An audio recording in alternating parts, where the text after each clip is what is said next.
As soon as Microsoft or Sony sets an actual standard for what your games have to be to run on their console, at that point they're alienating developers in some way or another.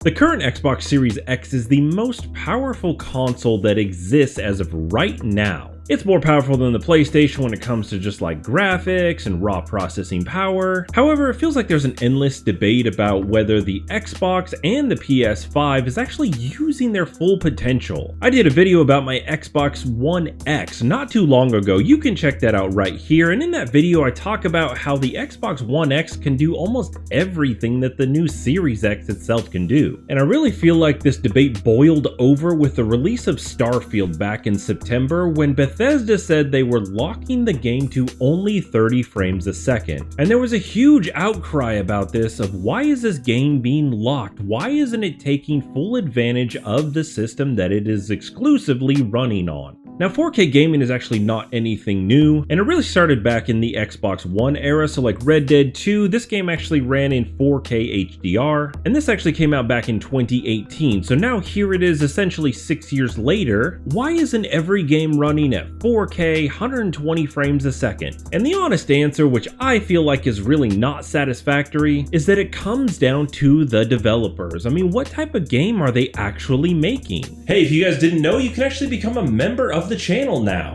and there's all sorts of cool perks and benefits. So we are looking here on Xbox at everything that can run in 4K here on Game Pass. And yes, I realize that there's a bunch of games not on Game Pass that do 4K, and we get a total of 90 results. So there's 90 games here on Game Pass that can run at 4K resolution. And here is actually where we start to see the why of developers not taking full advantage of the console. Because this list is incredibly varied. You've got things like Among Us that is not graphically intensive at all, but it's still running at 4K. And then you've got some heavy hitters like Fallout and Forza and Grand Theft Auto 5, and especially things like Microsoft Flight Simulator, which is a ginormous game that's going to take up a ton of space and is graphically intensive. So this begs the question of what are we actually talking about here? And I would hope that we would all be able to agree that having a high resolution on a game does not make it good. Having really intense graphics on a game does not necessarily make it good. Everybody's play style is a little different. So for example, like when you get into first-person shooter games, typically a 4K resolution is not that big a deal. What you want is actually a higher frames per second, a higher frame rate. And if you're playing games like that competitively, you're gonna invest into a monitor with a higher refresh rate as well. Of course, then you have people debating that 1080p really isn't that big of a deal over 4K, which I personally would disagree with when it comes to your actual screen size. On a smaller screen or a monitor, I feel like 1080p is fine. And I think Battlefield 5 is a perfect example of this. Battlefield 5 does not run at 4K, it only runs at 1080p, but when I run it on my 32-inch monitor, it is buttery smooth and looks fantastic. Ergo again, that is a game with a lot of people interacting and a lot of really fast-paced things, so I want a higher refresh rate. Now when it comes to a game like Starfield, I typically won't play it on my PC monitor because I want to get the full effect of what Starfield is, so I make sure that I play it on my 4K TV. Now you can watch all sorts of comparison videos of things running in 30 frames per second versus 60 frames per second, and the 60 frames per second is always going to look more smooth. Well, yeah, of course it's going to look more smooth. And it's always easy to tell when you're looking at something side by side, but if you're like me where you're just kind of like an average everyday gamer, I just like to put on a game and play, then I'm not going to notice a difference if a game could run at 60 frames per second versus the 30 frames per second. Hey, thanks for watching the video today. If you made it this far, consider subscribing to the channel. Now, I believe a lot of this is just complaining on people's parts because they didn't get exactly what they wanted from that specific game,